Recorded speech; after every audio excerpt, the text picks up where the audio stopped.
Okay, we're here in the observatory, and I'm going to do a little video on setting up the scope. So, had to kind of figure out a place to put the iPad to record this. But anyways, as you can see here, we have the base, which is about 31-inch diameter platform that you start with on the ground. In this case we have it on the floor because my pier hasn't come in yet to put it on, so it's not isolated from the building, but this is where I've got it for now. So we have the base platform there, and then we have some pieces that have to go onto them, and this first piece is one side of the rocker box, effectively what people are used to calling rocker boxes. In this case, you put it together in 4 pieces, and this is piece number 1. I'm not gonna snug these up. Just gonna get them started, and I'm gonna rotate the scope. And it looks like my door's gonna close on me here. So start with that. And we rotate the scope around the other side. Yeah, this is the middle piece. I'll put that in a minute. And here's the other side, which has the other motor on it, as you can see here. And it's pretty heavy, but got a handle on it too, so it's not too bad to deal with it. And we'll just set this down here. Get it pretty much in place. Maybe lock that down a little bit. And maybe we'll do a side view here so you can see what I'm doing. Got these no tool installed, so all I have to do is get these guys to line up here. And then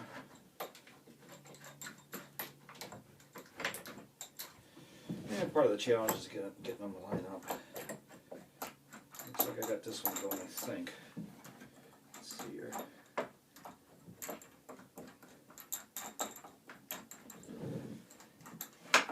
Not yet.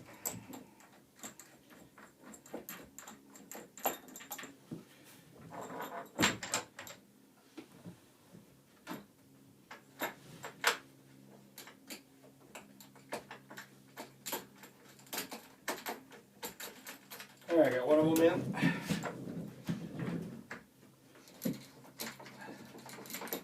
Got 2 of them in.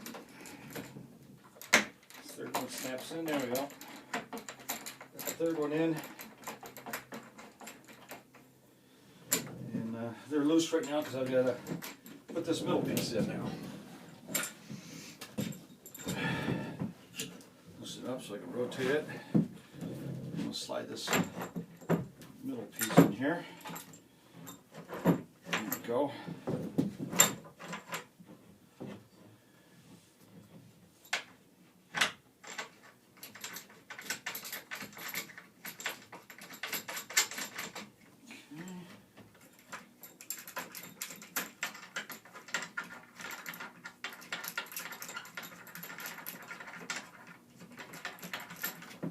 As you can see, there's lots of knobs on this one.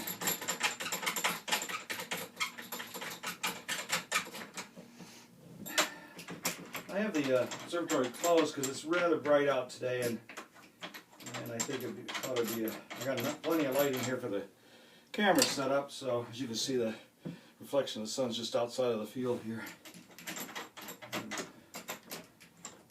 With the observatory open, the sun is really bright, so I thought I'd do it this way. And okay, got almost all of them in.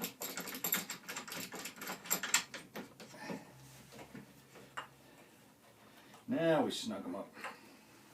Just hand tighten them. I'm not a real strong guy anymore, so I have no chance of stripping these. But they're snug enough. Just get them all snugged in here.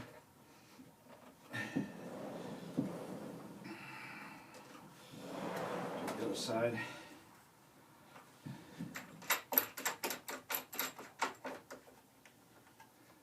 Okay, there's one more. Just double check them all. Make sure we didn't miss any. Good. Okay, so that's the base. Base is all up and running. Yeah, it's a little dusty because I've been traveling and stuff. So now the next piece is going to be this. As you can see, I have a big case for this, and this is the packing case that scope travels in. This is the lower tube assembly. Zoom in and zip it here. I have my little shroud, which I'm going to put aside here for a minute. And all the accessories that I need to put this all together and get it all set up are actually in this pocket. I got my all my electronics, all the power cords, the hub, everything is in there. So I don't have to carry anything but my eyepiece case, which is over there. And this has got everything I need to set the scope up. So, next thing we do is we pick this up. And I'm going to set it down for a second just so I get a better handle on it. I'm going to use these braces, which are used for the trusses, which are over there, which we'll be setting up in a minute. So I'm just going to pick it up, one hand on this side, pick up the bottom, and I'm going to slide this right into the dovetail that is right here. And then I'm going to put this bolt in here and tighten her up, and it'll be connected to the base.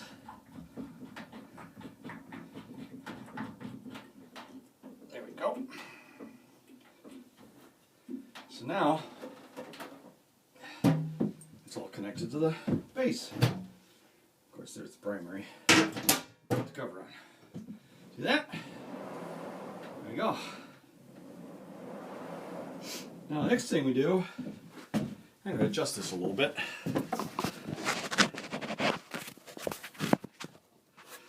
Next thing we're going to do, we're going to put in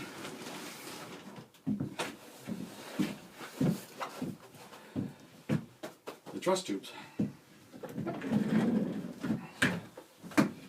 Truss tubes come in a nice little carrying case too, which I'll open up here.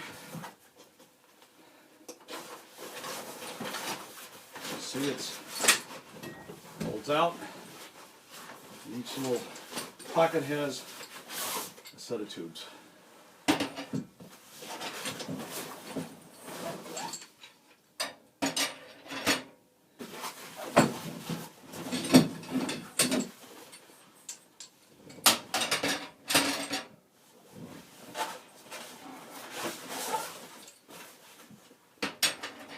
Okay, I'll fold this up. I'm going to put it inside my lower assembly case because I put all the bags into one. And now, take these and start putting them together. And these again, no tools.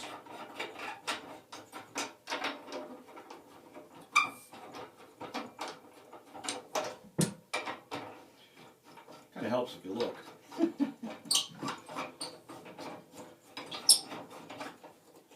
There's one. I'll rotate this around. A couple down.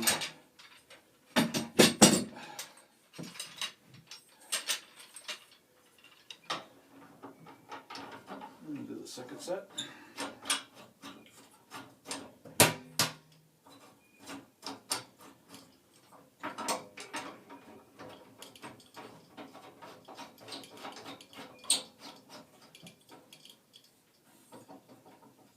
Just try to center them a little bit so that the upper brackets are square.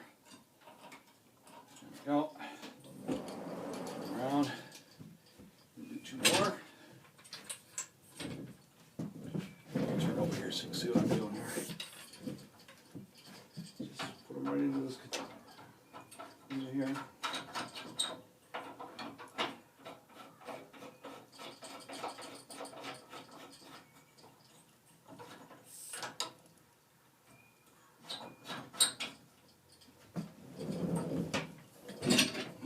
set.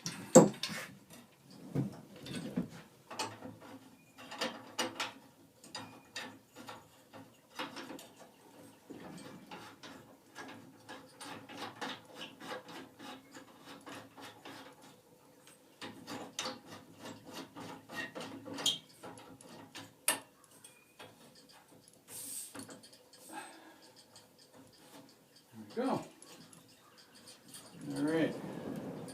Now we got the trusses on. Now all I got to do is focus on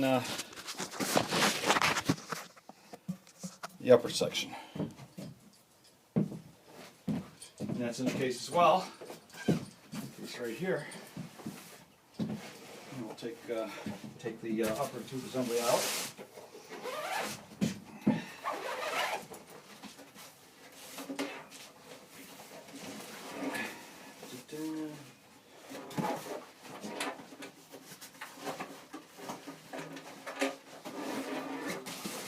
Okay, here the upper tube assembly, and it'll be going on just like this.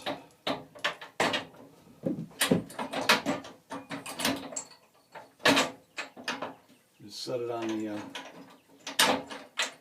platform of the truss, and it's got a little ledge on each of them. Then you line up the bolts. Get it started here. Keep it a little loose so that you can align as properly as you can. For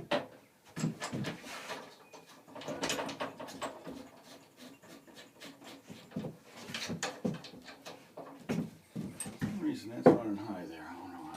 Oh, there we go. I got it tilted. There we go.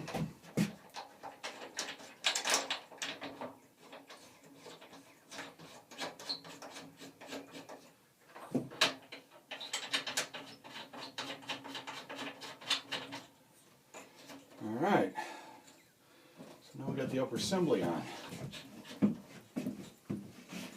Okay. Now this cord right here is my dew heater cord that goes up into where the secondary is. And that is to allow it to heat the stalk, which keeps it from doing over. Take off the top here, and you'll notice there's a little black sleeve on the secondary mirror. I'm going to take that off.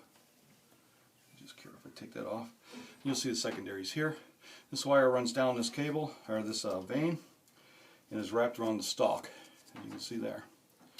So, then I plug that in up over here into my dew heater control, and I'll do that later.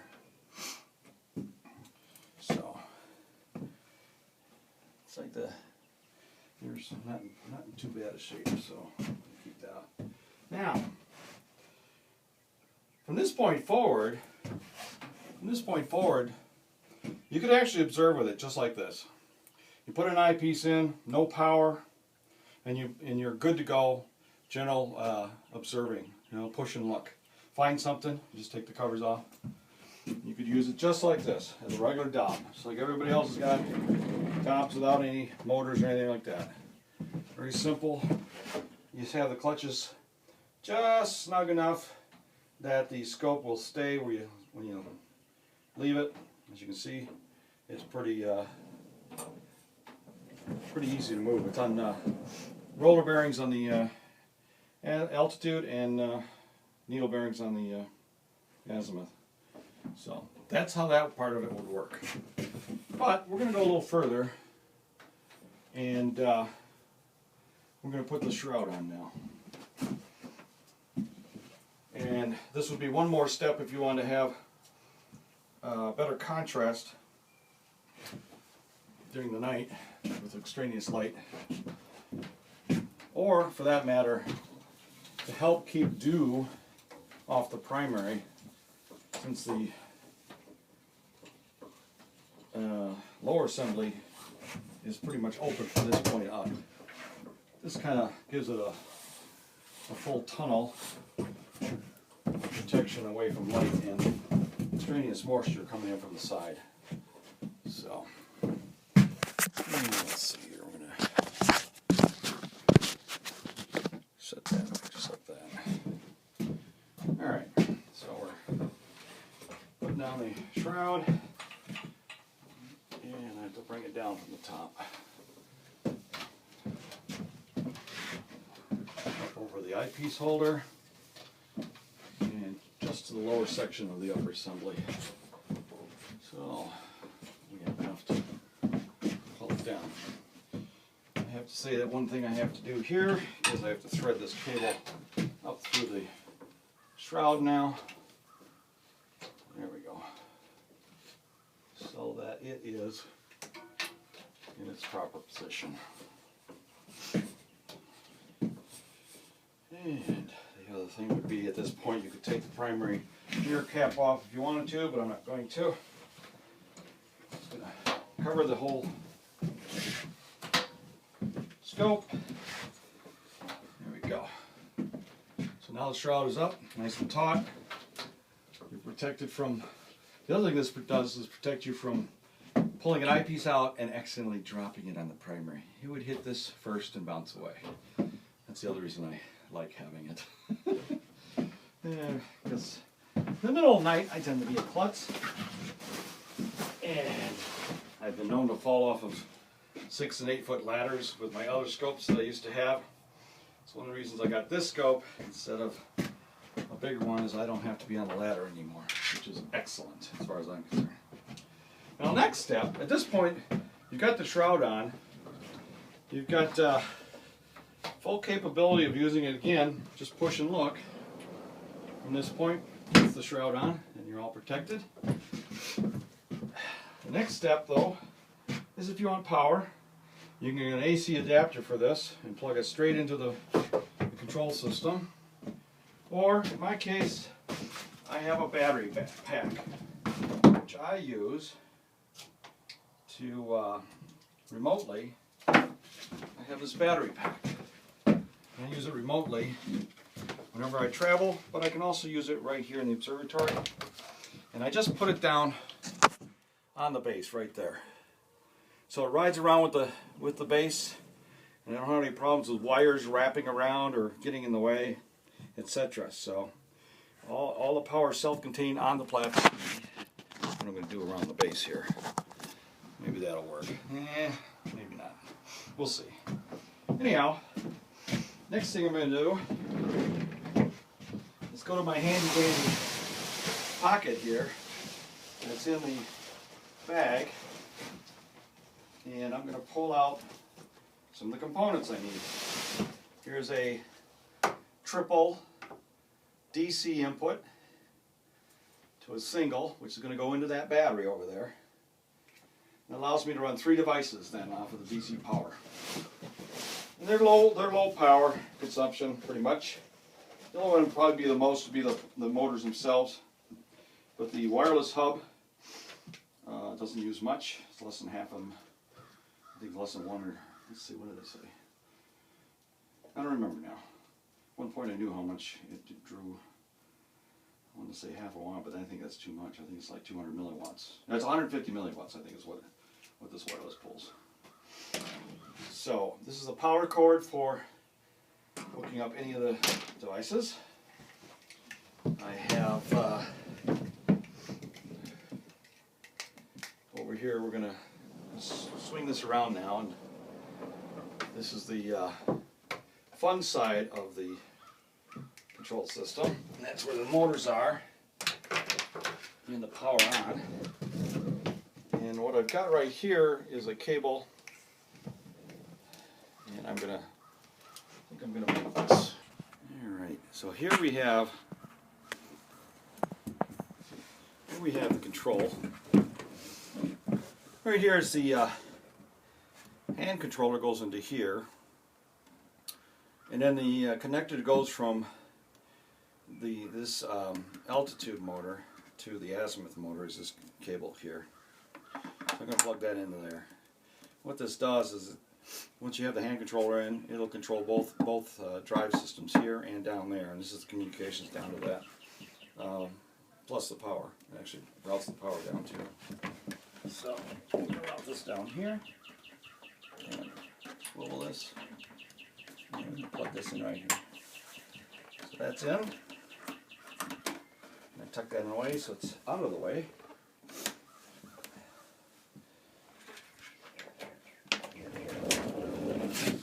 Then I'm going to come over here and get this device, which is the Wi-Fi hub, and I'm going to put that right here.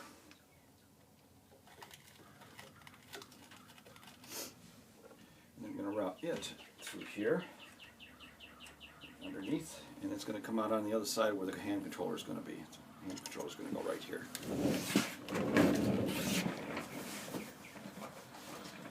So here's the hand controller.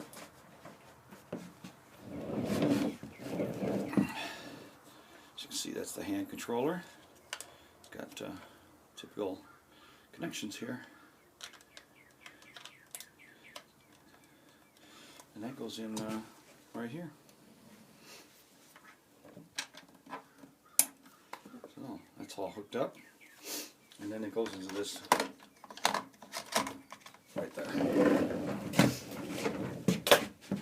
And then, let's see what else I got in this fun bag. Let's see here. I got a bungee cord to hold the battery on over there. I'll take care of that in a minute. I have the power cord for the scope itself, which is right here.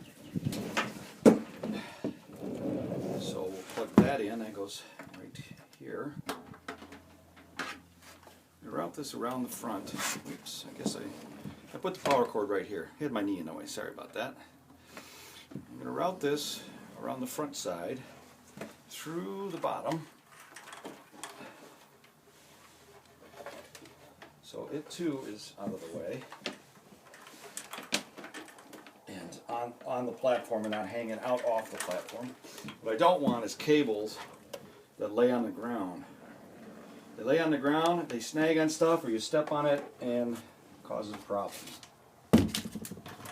So, I've got it wrapped around here a couple times, and I'm going to plug it into this unit right here. I'm going to put this on right now. Slide this down out of the way, through there. The battery pack's going to go in here. And this is my triple connector. I've got Velcro here, and Velcro it right in place. And this will go right in there. That would be the power to the main scope. And the battery is going to go right here.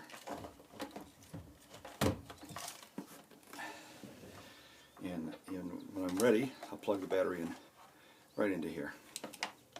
So we'll leave that dangling for a minute.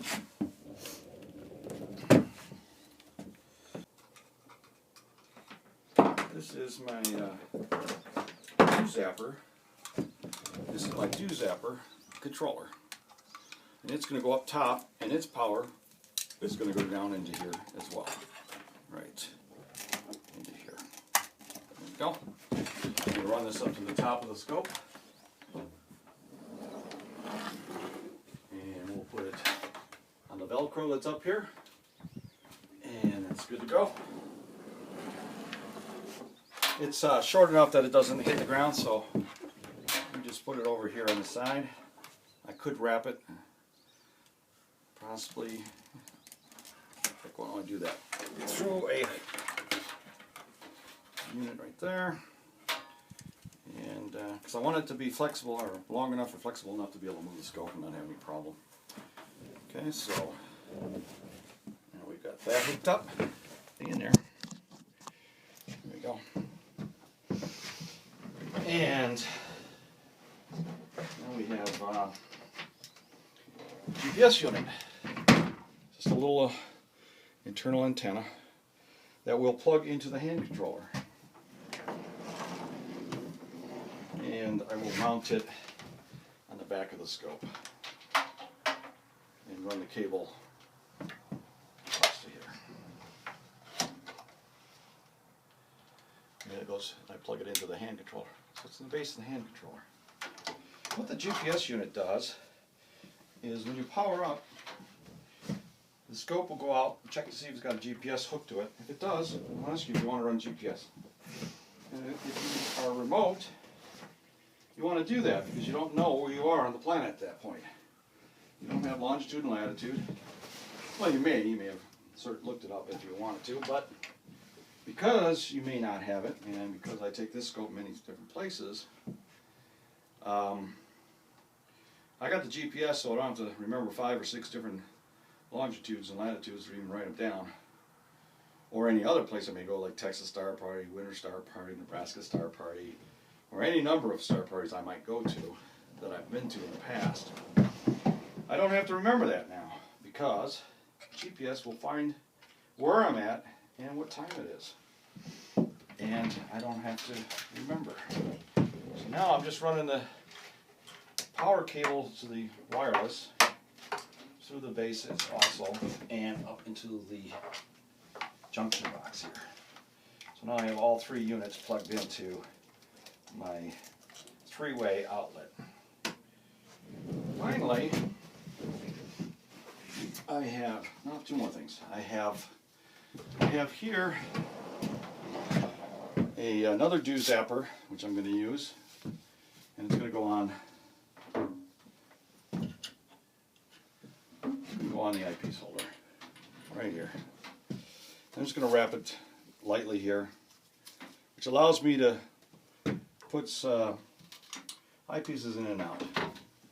And I'm also showing you where I've got the hand controller for the dew zapper, and with that comes also the other plug-in right here.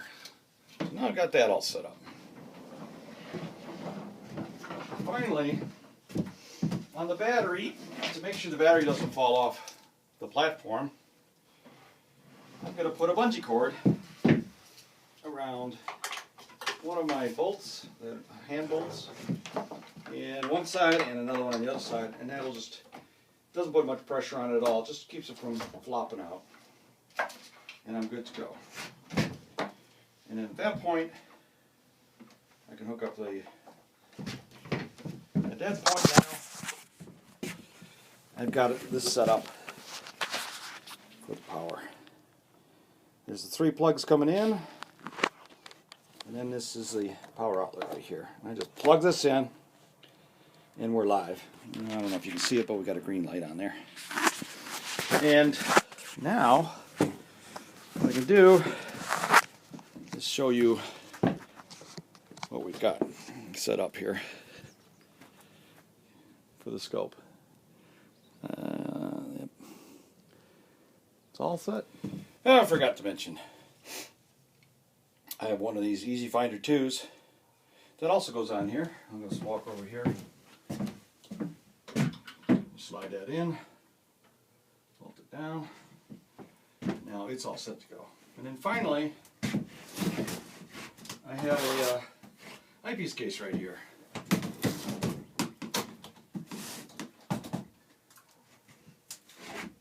Which, for the benefit of some of my observing buddies, I have to show you that it is slightly better managed than maybe my other eyepiece case was. Still a little cluttered, but not too bad. So, it's an inside joke for those that don't know me, or John Lyons for that matter.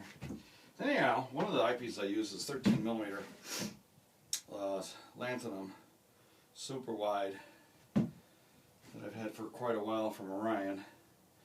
And I put this, it runs 1 1/4 or 2 inch. There happens to be a 1 1/4 adapter in here, but I can also put a 2 inch eyepieces in here. As I can demonstrate here, the 2 inch adapter coming out. So I'll put that in there. I do a lot of viewing with this 13. It's about 125 power with the scope. And the fun thing about it is once I can do my 2-star alignment in this eyepiece because the 12.5mm luminary reticle they sent with it works good. But I have actually come to the point where I can pretty much center the object in this 13 and do my sync on the first star, it goes to the second one, line up and do the sync, and I'm good for the night. And the objects are almost always, in fact, anytime the object has not been in this eyepiece, I've gone back and done a 2-star alignment because I probably did a crappy job the first time. But if I do a good job on a 2-star alignment, it's always in this 13 millimeter. Yeah, the object is somewhere in the field of view, which in my mind is fairly good pointing accuracy for a scope that's in this range. So, eyepiece in, power's on, scope is tracking. I just do my 2-star alignment, and I'm good for the night. And we're all ready to go. So that's the setup. Hope you enjoyed this little, I don't know if you want to call it tutorial, but this is what I go through whenever I set it up, and it doesn't take too long. It's comfortable. I can pick the pieces up. They're not too heavy for me, and hope to see you out on the observing field. Clear skies.